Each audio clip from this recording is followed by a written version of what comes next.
Hi everyone, welcome to Chapter 5 of Lightbound and Spada's textbook, How Languages Are Learned.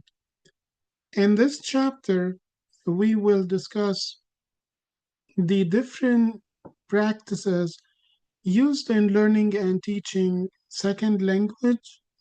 So, we're gonna focus on observing learning and teaching in second language classrooms. In this session, we're gonna discuss more thoroughly the different language learning settings. Also, we're going to see the different ways that we can use to observe classes in second language context. And also, we're going to discuss areas that have been highlighted in research in second language classroom research. So, as we know, there are different settings of language learning. We have natural language learning settings, and also we're having instructional settings. In natural settings, it's more of the social setting of learning the language. So in this case, the learner are exposed to the language in different spaces and different contexts. They are exposed to language at work, in school, in social interaction situation, where most of the speakers around them are native speaker of the target language. In classroom context, we're having two settings discussed in this chapter. The first one is the structure-based setting, and in this setting, the focus is more on language itself, like the grammar, the morphology, the pronunciation, phonetics, and phonology, rather than on the message carried by language.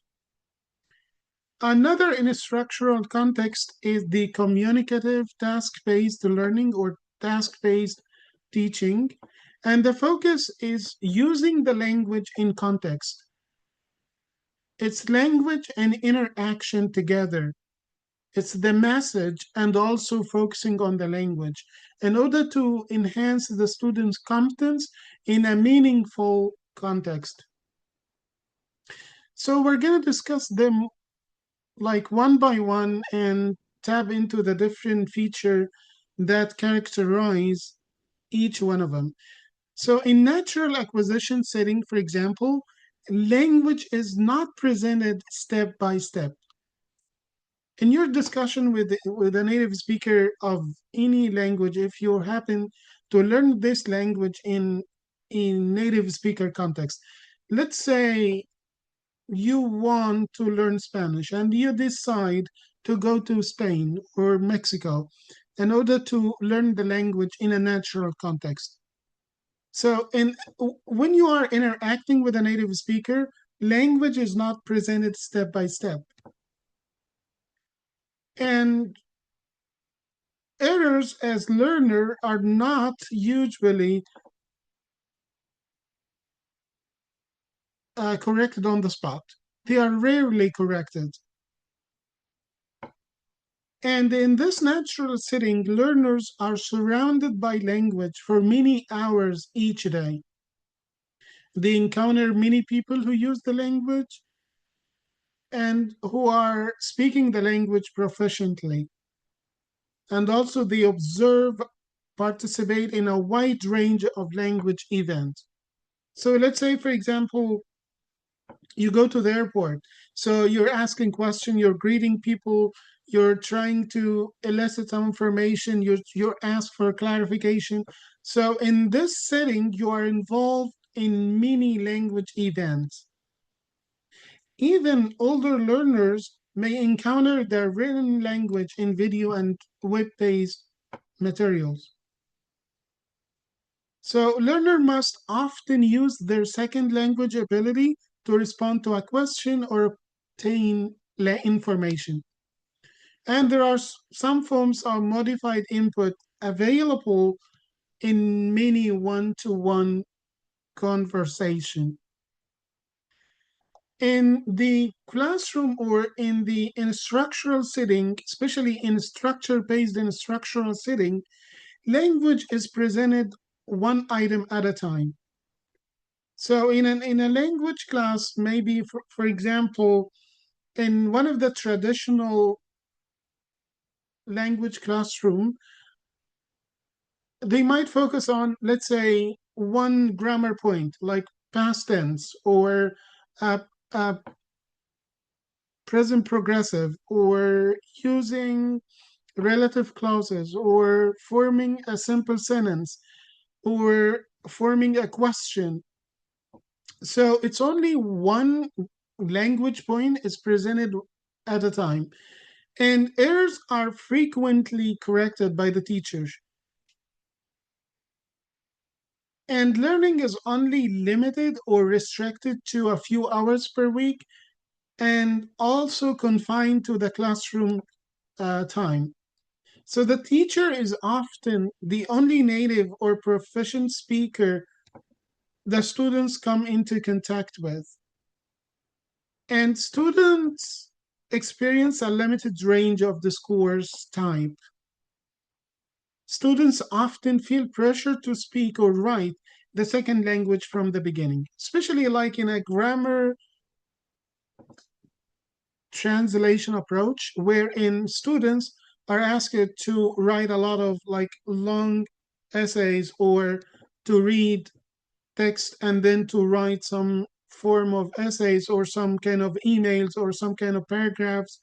So they are feeling this pressure from the very beginning, or in an audiolingual classes, as we discussed before in previous sessions, they are listening to many exchanges and they are trying to shadow or trying to echo or mimic the native speaker accent and pronunciation, and they listen and they speak from the very beginning. So also teacher may use learner's native language to give instruction for the classroom management. And when using the target language, teachers modify their language to ensure comprehension.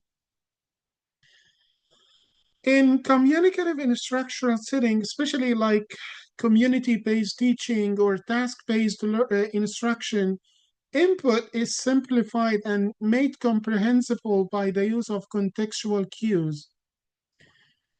And correcting errors on the spot is less common in this type of instruction compared to the structure based. And emphasis is more on meaning, not form. And learners have limited time still for learning, and usually only the teacher is proficient in the target language. So a variety of discourse type is introduced, and limit little pressure is put on the students to perform at high level of accuracy. And of course, modified input is a definite feature of this approach to instruction. So these different ways of learning the language, especially beside the natural approach, we need to know what's happening in the classroom. We need to get into the classroom and know exactly what goes on in the classroom of second language learning. So one of the data collection tools is observation. And there are many ways of observing second language classrooms. And in this session, and also in the chapter, two approaches have been widely explained to in classroom research related to second language learning and teaching. The first one is the observation schemes.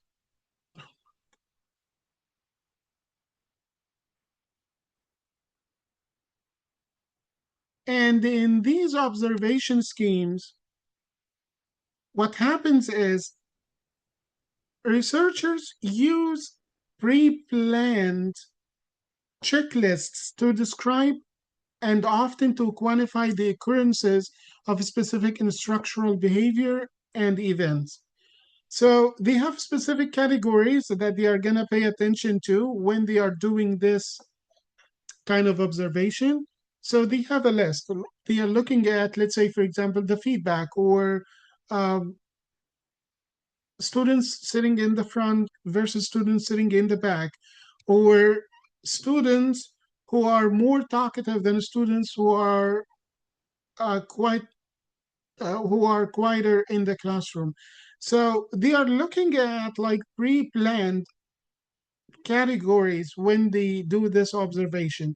And their observation is more of checklist and take like note or very focused oriented note to cover all of these items in the list. Another way of doing observation, it's more of a free way of doing observation. It's the ethnography research. The ethnography is a kind of research wherein you don't have any categories in mind. You go to like the classroom community and you observe whatever is happening in the classroom. You're taking notes of everything happening in the classroom. So this research describes what occurs in the classroom without having any predetermined category in mind. So the observation schemes is quite popular, and there are many different observation schemes used in classroom and second language classroom. They differ in many ways, like the number of categories on the list, or whether it in real time, like happening, you're going to the classroom and you're doing the observation, or you are video or audio recording the classroom communication interaction and doing the analysis later. And one of the common observation schemes is the communicative orientation of language teaching observation schemes, known as cult observation schemes. And in this cult observation schemes, it has two parts. Part one, it focuses on teaching practices in terms of content, focus, and organization of the activity types. Like what is happening in the classroom in terms of the question, for example, or the focus? Is it more of student focus or teacher focus classroom? Is it like the talking time? And also, what kind of question asked by the teacher and students? And also, what kind of control students have over the choice of topics discussed in classrooms? And part two, or the second part, describes specific aspect of the language used by teacher and students. And that's why we're focusing on the message, we're focusing on the content, we're focusing on the language itself and the different aspect of that message and the interaction, and also the language used, the errors, and also the questions, the feedback. So in this approach has been used in many studies discussed in the chapter, and in this part, like some studies have like some of the studies highlighted the interaction between teacher and students, and we have two samples of these studies, one for the structure-based approach, and the second one for the communicative approach. And then another uh, a category is also the students interaction in two different settings, the communicative task regarding two different tasks. The first one is a communicative task, picture description, and the second one is the jigsaw task that have been described. Using this called observation schemes in all of these four studies, there were five categories that have been used during the observation. The first one is errors, wherein the focus were on the focus was on answering questions like, are there errors in the language of either teacher or students? And then another category was feedback on errors. And for example, when students make errors, do they receive feedback on the spot or when? And from whom? Were it from teacher or from their peers? Category is about genuine question. Like, do teacher and students ask questions to which they don't know the answer in advance? And then a fourth category relates to display question, wherein they already have the answer for, but also they already have the answer to, but also do they just like ask they do the teacher ask these questions to give it chance to students to display their language knowledge or even to reveal the lack of this knowledge in order to help them like with more instruction. And a fifth category is the negotiation for meaning. And in this part, like question like the notes might be related to question like, do the teacher and students work together to understand what the other speaker is saying, or what effort are made by the teachers, and or what efforts are made by students as well.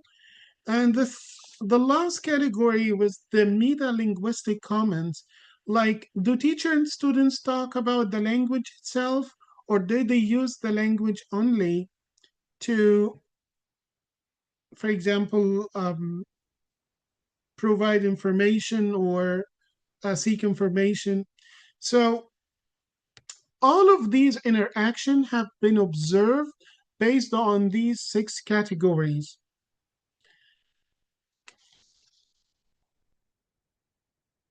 So in another types of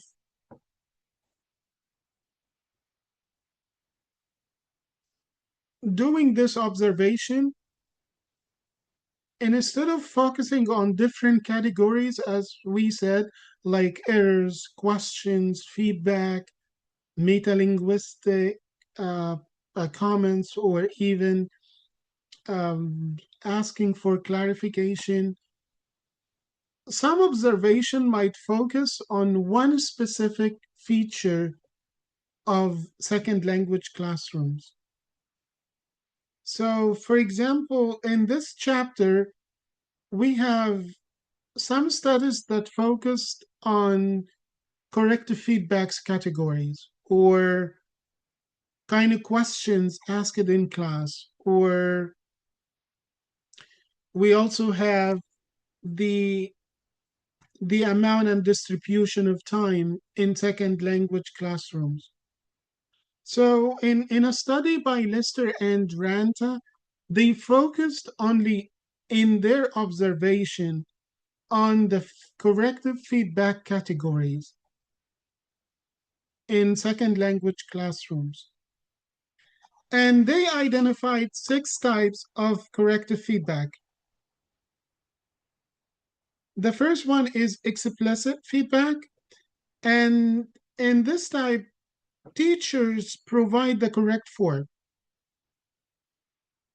They highlight the incorrect form to the students, but also they provide very explicitly the correct form. A second category is the recast. And in this category, what happens is Teacher reformulates students' full or part of his answers without repeating the errors. And the third category, which is clarification requests, the use of this might indicate that the students' utterances are either misunderstood by the teacher or are incorrect. In some way, the repetition is required. Like in this case, you're asking, pardon me, you're asking them to say it one more time, or what do you mean by this? And also the meta-linguistic feedback, that's the fourth category. And in this meta-linguistic, it's the comment, the information, the questions related to the correctness of the utterance without explicitly providing the correct form. So you can, as a teacher, can say something, can you find the error in what you said? Or what ending do we add to the verb when we speak about the past? So you're giving them some hints, some cues to correct their own utterances. And also, elicitation is another category. And in this elicitation, it might come in a form of direct elicitation type. For example, you might say, is it bedroom or bathroom? Is it kitchen or is it the backyard? Like you can ask more of direct kind of request or elicit in order to give them a hint that what they said was incorrect, and they might take some time to give you the right answer, but also you're hinting to them that an error has been made. Also, the teacher might use some questions to elicit the correct form. How do we say this? Or what do you mean by this? Also, a third way of elicitation, teachers ask questions to reformulate their correctness. Like, for example, he might say the sentence with some blanks, like he changes the, and then it gives some time for the students to think of he needs to complete the teacher's utterances. And also repetition is another category of corrective feedback. The teacher repeats students' erroneous utterances, and in most cases, they adjust their intonation to make sure to hint to the students that they have made a mistake. So all of these are different categories of providing corrective feedback. So there are a number of studies that have been conducted to explore the kind of corrective feedback provided in second language classrooms. For example, Lester and Dranta, 1997, they explore the use of recast in content-based classroom. And they found out that all teachers in content-based French immersion classrooms they observed used recast more than any other types of corrective feedback that we discussed. And they said almost half of the feedback provided by these teachers were recasts. And interestingly, they found out that the students' uptake was least after recast compared to the other corrective feedback, especially clarification requests, meta-linguistic comments, and repetition. And they pointed out also that clarification and meta-linguistic comments lead to more uptake and lead to a corrective form of the original erroneous utterances. In another study by OTA conducted in 2000,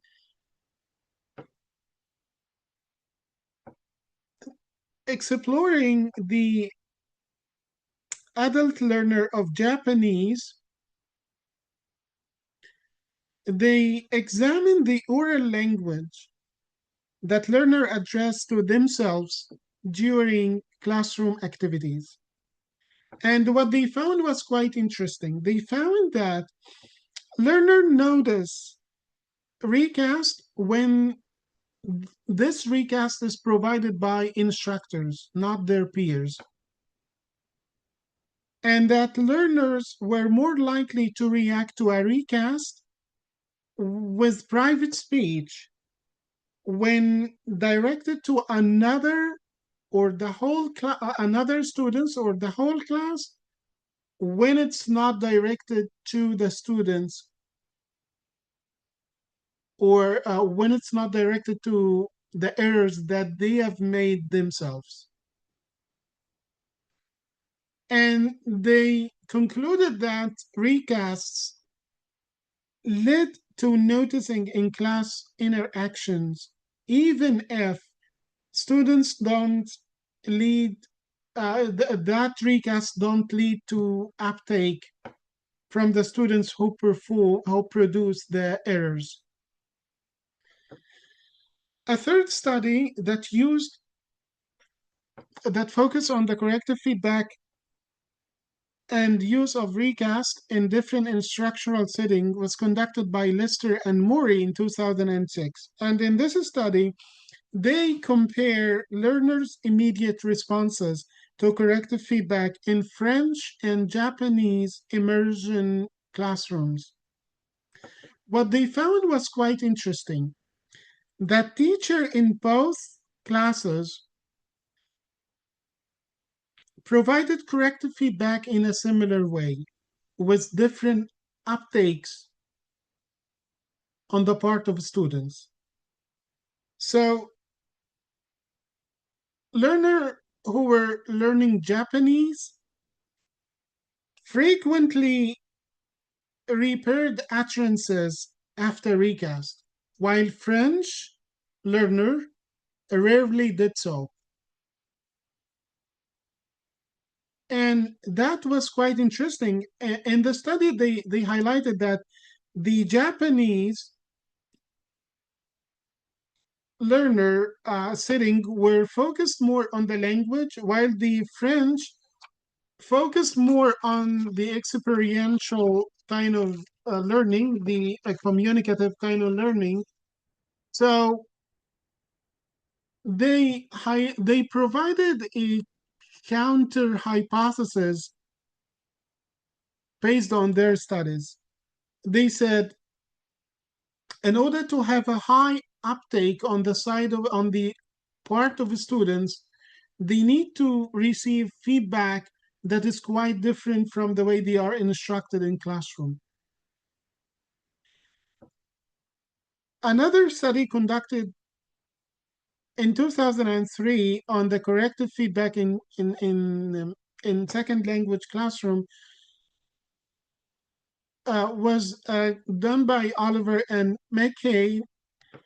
And in their study, it was a descriptive study of Australian EFL primary class rooms with 6 to 12 year olds learners. They investigated whether teachers' provision and learners' use of corrective feedback differed depending on the varying context for interaction in a lesson. And they identified 5 different contexts. The first one with the context exchange, like imparting knowledge and also asking question about the content of the curriculum. And the second context with the management exchange, the teacher in this exchange, the teacher talked about the content of the lesson and also the appropriate the the management, sorry, the management of the class, and also the appropriate classroom behavior. The third context, the communicative exchanges. So the emphasis on students using English in meaningful ways. And the last context was the explicit language focus, wherein the emphasis was more on grammar and use of uh, terminology and language related terminology. So they found out that teacher provided feedback in all the different contexts, but more frequently in explicit language focused context, followed by the content and also the um, the communicative and the management exchanges. And also they highlighted that learner reacted by modified their output most within the explicit language focus exchange. And they also pointed out that recast was used frequently in management exchange and also in communicative language-based explicit exchanges. Another or a final study discussed in the book was done by Sheen in 2010 on oral versus written corrective feedback. In this study,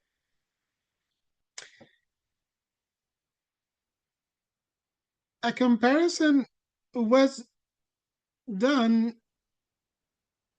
on the effect of two types of oral and written corrective feedback. Students were divided into 5 groups. 2 of them received oral feedback, and the other 2 received written corrective feedback. So the 2 groups, the 2 oral groups, one of them received recast, the other one meta-linguistic comments, and the other 2 written groups, one of them received direct correction, the other one direct meta-linguistic comments.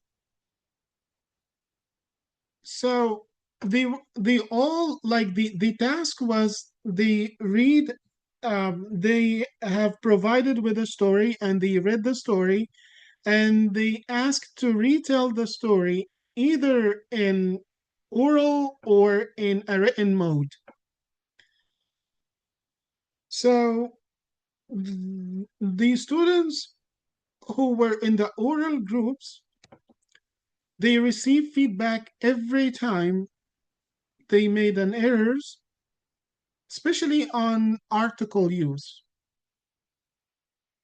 So while they are retelling the story, they receive like immediate corrective feedback.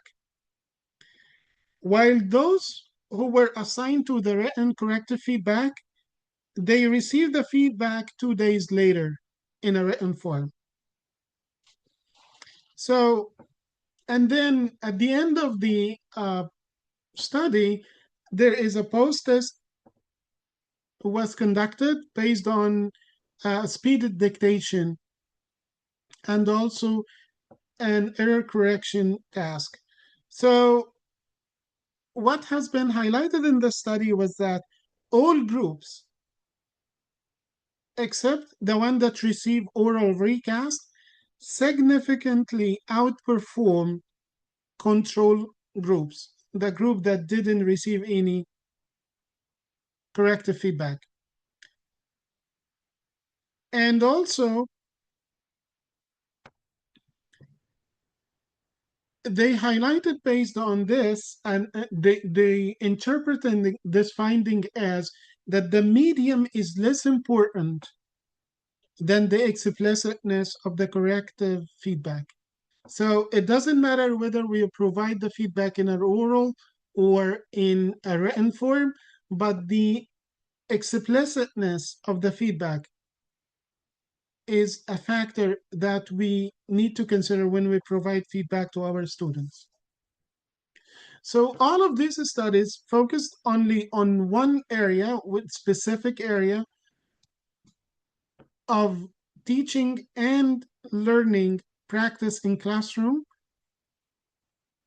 and all of them provided some insightful findings on how to use corrective feedback in these contexts.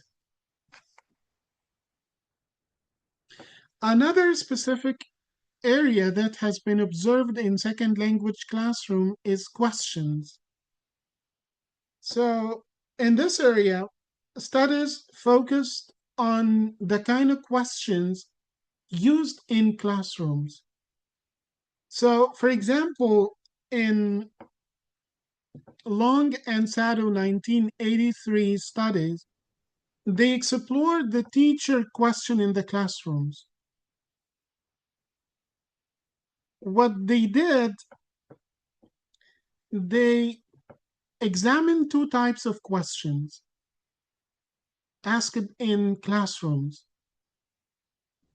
The first one is the display question, which is the kind of question that teachers already have the answer, their answers, but they are asking them maybe to assess comprehension, maybe to elicit some responses, maybe to identify areas that students lack some knowledge in. And the second type of question is genuine question, which they don't have the answer to, and the ask for information in the classroom.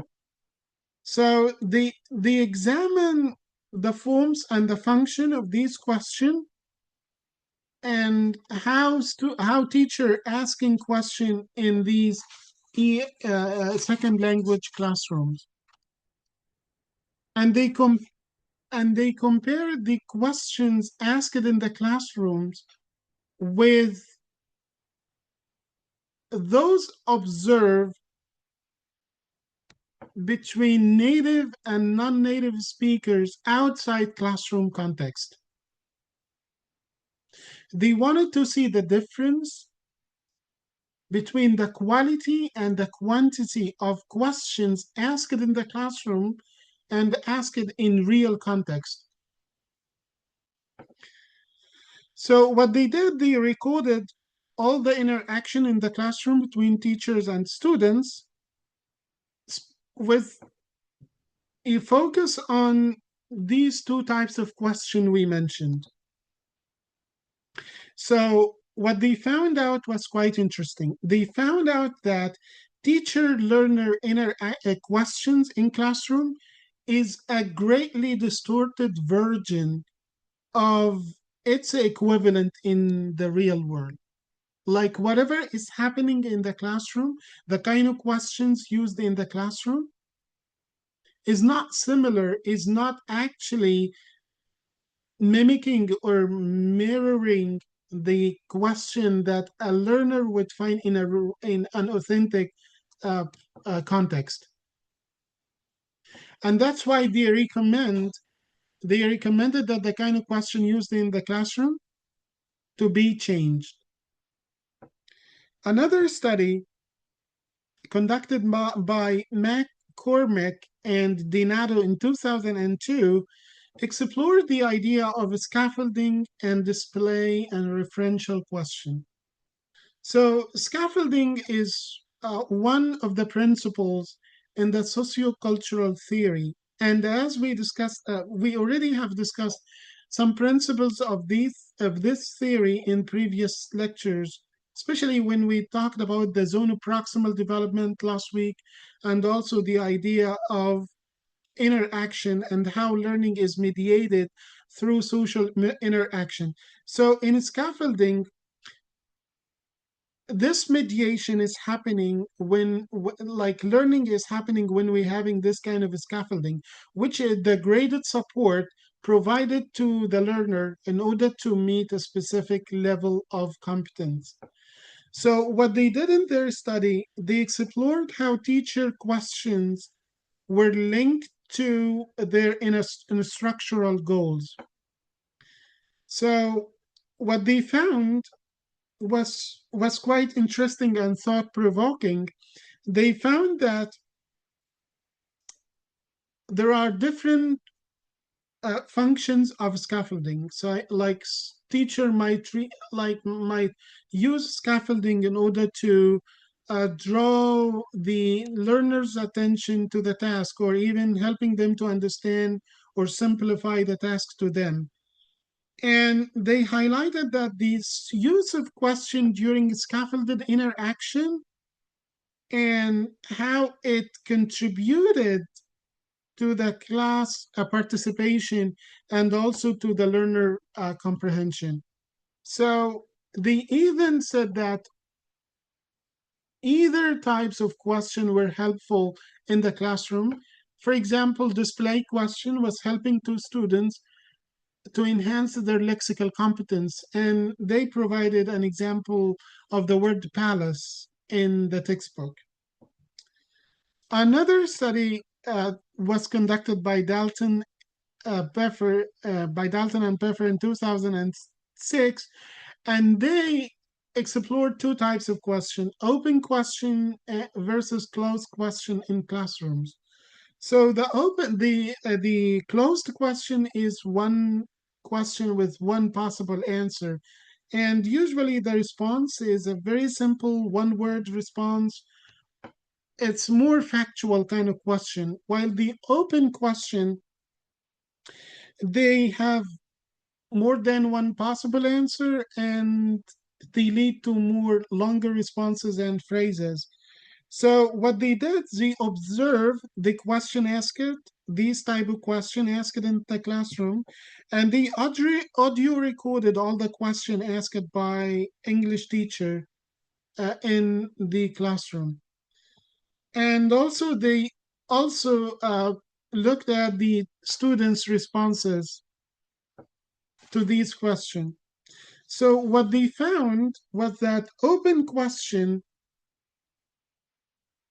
in the use of open question encourages students to produce a greater quantity and quality in their responses. And also that open questions lead to most complex linguistic outcomes. And they concluded that you asking more open question is more beneficial to the student's development and the language development than asking closed question. Another interesting study was conducted by White and Lightbound in 1985, and also another study conducted later on, a year later, by Long and others in 1985. Both of them looked into the wait time, and which is the amount of the time the teacher pauses after having asked a question to give the students a time to respond. So in White and Lightbound 1984 studies, they found it was more of a qualitative analysis of the wait time in an audiolingual EFL classroom. And what they found was that teacher typically give students no more than 1 or 2 seconds before directing the question to another student or answering the question themselves. Another finding was that the teacher tend to repeat or paraphrase the question several times rather than silently wait for the students to formulate an answer to it. In Long and others' study in 1985, they pointed out that teachers who are trained to give more time to students to respond received responses that are longer and also more complex for open questions. So, all of these studies have explored the question asked in second language classrooms from different perspective, whether display question or information question or genuine question or open closed question or the use of scaffolding and the types of question as well, or even the time that is there between asking the question and receiving an answer. A third specific area that has been the focus of observation in second language research is the time for learning languages in schools. And as we pointed out in the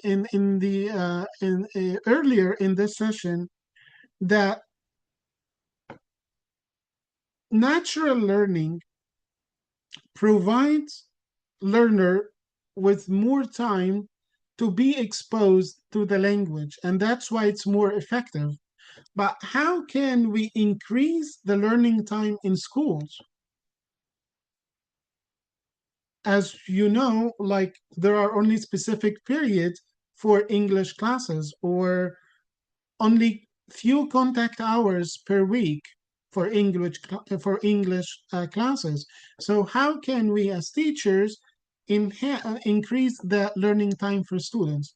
So one of the ways that have been put forth to address this challenge is to provide or to use language as to use English as a medium for instruction in other subjects.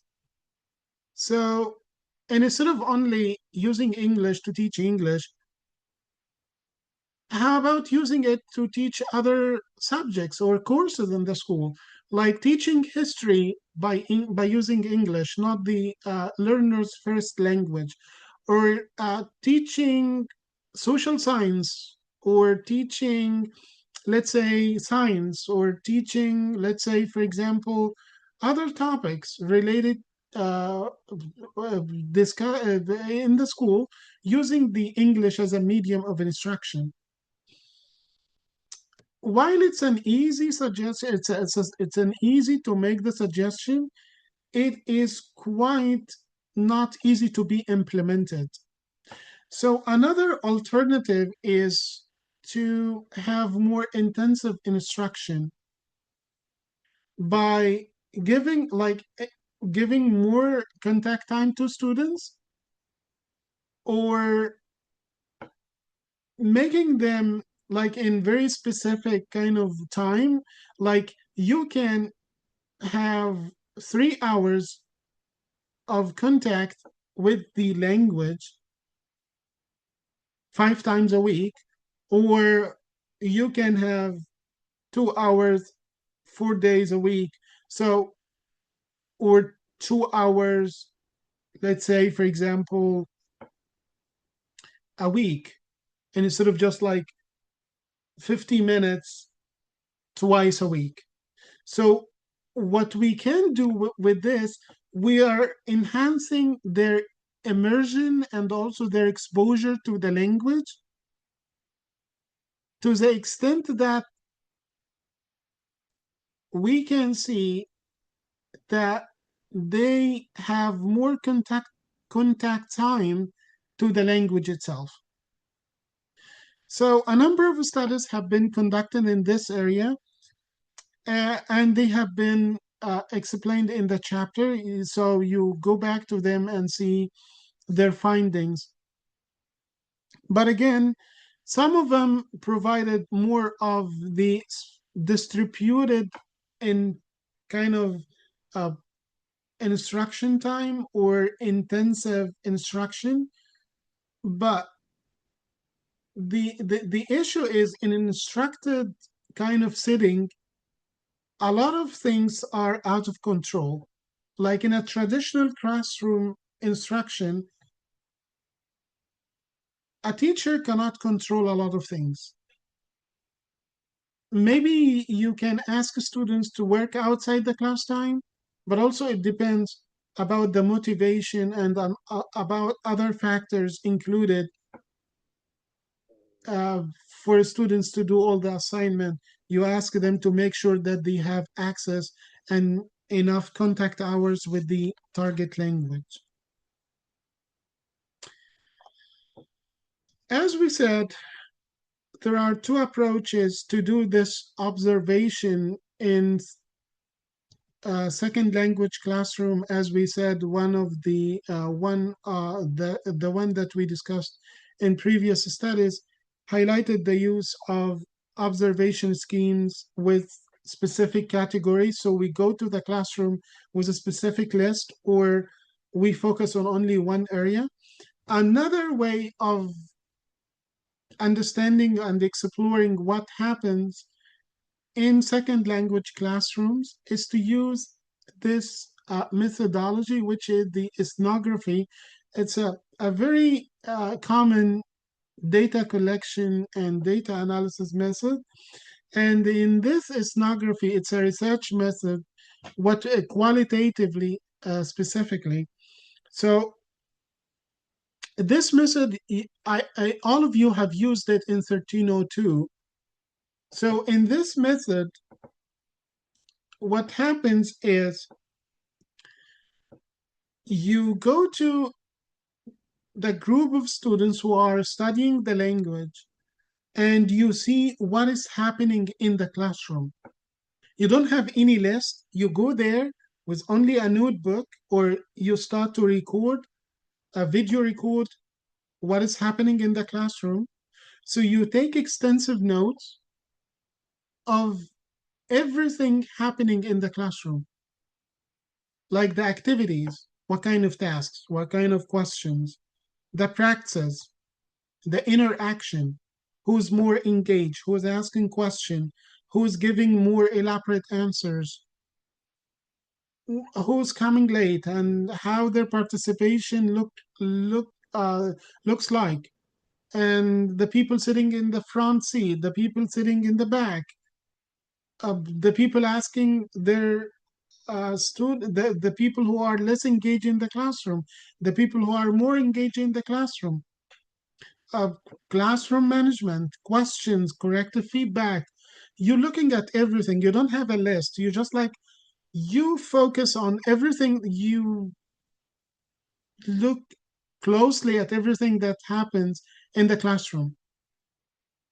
So you might be someone who is involved in this community, in this classroom. Let's say, for example, you might be teacher's aide, you might be an assistant, teacher assistant, you might be maybe someone who is a student in this class,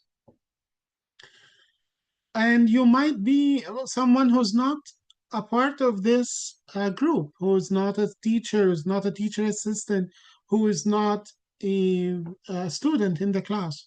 So you might be a participant, you might be a non-participant. I remember when I was teaching 1301 at one of my classes, I asked my students while I was teaching the class to observe my teaching and also to take note on the classroom interaction. So I didn't give them any guidelines. You need to focus on whatever I'm writing on the board or the slides. No, I said take notes of everything, whatever is happening in the classroom, even the physical space of the classroom, like the number of students, the lights, the desks, everything, the seating, the way they are seating. Are they sitting like in a circle or in horizontal, vertical lines? How many students do we have? How many males? How many females? And how many questions? How many? What kind of feedback? How well do you think I answered the question you guys asked in the class? So this kind of observation, it's more detailed observation. You take notes of everything, and also maybe you're going to have a blank page and you're going to divide the page into two columns. So you're going to write on the right columns, take notes of everything that's happening in the class. On the other one, your interpretation or thoughts that you might have, or your own, like if you have any ideas or any insights about what is happening. So this kind of observation, it's an open observation. You're not restricted to anything. You don't have a list and you need to meet all the items on the list. It's a qualitative research that focuses on all the aspects, all the factors in this community, in this group. So, social factors, cultural factors, political realities, anything, and their impacts on learners' cognitive and linguistic, as well as social development. So, there are a number of studies who adopted this approach. For example, Watson and Gigio studies that was conducted in 1992 was a longitudinal study conducted over several years. They explored language uses practices in the home and also in the school of students. And what they found was quite interesting. Students were very active and also very rich in their experiences at home while they are failing in schools. And they identified two factors: differences in language use and values between home and school settings. So, for the first factor, what they said, that there is no use of learners' first language in school, and what they are exposed to is a restricted, incorrect version of English. The other factor, they highlighted that although they have a lot of socialization experiences at home, and these experiences included parents negatively portraying their own experiences at home, expressing fears about their children's ability to succeed, and also raising fundamental questions about the value of school. So all of this impacted the students' performance in school. Another study using this approach was conducted by Tuhei in 2000 about the separation of second language learners in primary schools.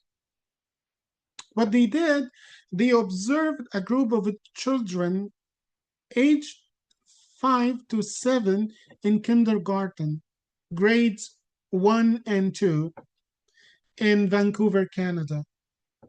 And what they found was thought provoking.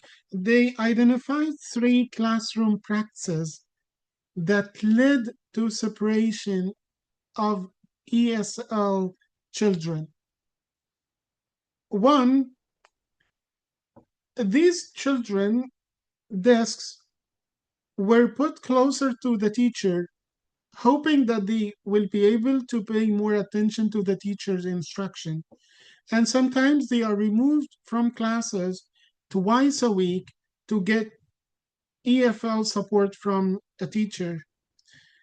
Another thing was that their interaction, especially students from different linguistic background, they were interacting with each other and also borrowing material from one another using their own language secretly and trying to hide that from the teacher. And the third one, that they were like in the classroom, that in their classroom there was a rule that they are not supposed to copy from each other contribution. which is detrimental to the children at this stage, especially second language learner, because using or building on what they have heard is helping them to develop and also to come up with some kind of elaboration on what they heard. So these practices led to the exclusion of ESL students from activities and even from association in schools and with the wider community as well. Another study using this ethnographic approach was conducted by Duff in 1995, wherein she studied English medium in Hangover Secondary School. She examined the impact of socio-political changes on pedagogical practices. So she compared two teaching and two pedagogical practices in the school. The first one was the Phillies, which is more of a, a kind of teaching and learning style wherein students are heavily memorizing and reciting chunk of information. So it's more of ritualized recitation of a huge chunk of information. And the other approach was the open-ended activity known as the students' lecture, in which students prepare and present material to the class in a less ritualized way. So the first one was more of the traditional way in Hungary. So it was borrowed from the Soviet Union era in Hungary before separated from the Soviet Union uh, uh, during the past century. And the other approach was more westernized approach. So it was more of open-ended kind of participation, and student had much freedom to use their own language instead of memorizing stuff and reciting it to the class. So what they found was that more spontaneous and question produced in English was in English than in Hungarian, and the students' lecture approach than the Phillies approach. And students also incorporated feedback when they are using the student lecture approach. And also they work hard to negotiate the meaning using this approach. Finally, they interpreted their finding as the socio-political transformation affect both the classroom practice and the use of second language, as well as the students' development as second language learner. So all of these studies highlighted the use of the ethnographic observation style or the ethnographic studies in order to observe what is happening in class and second language classrooms. And again, as we have seen in the three studies that we discussed in this part, we didn't have any idea what is happening. We're just like observing what is happening in the classroom and looking at the students' practices, activities, and their interaction. And we try to find some kind of a pattern. Like, for example, students in at home versus students in the school, as we highlighted in the Tohei study, or in Tohei study, or even the socio-political change in the Patricia Duff study, or even the use of separation in primary schools, eh, in the second study here. So, in conclusion, in this chapter, we discussed how observing second language classroom is really beneficial, especially for people who are starting their teaching career, to know what is happening in classroom, and also how can they tailor their own teaching and classroom management in a way that is effective in this context. And we have seen also that classroom observation is essential for interpreting research on variables in teaching and learning. And we also said, doing this observation, we might use observation schemes with predetermined categories, as in the call to observation schemes, or without any, or focusing on one specific category, like feedback, questions, or time, wait time.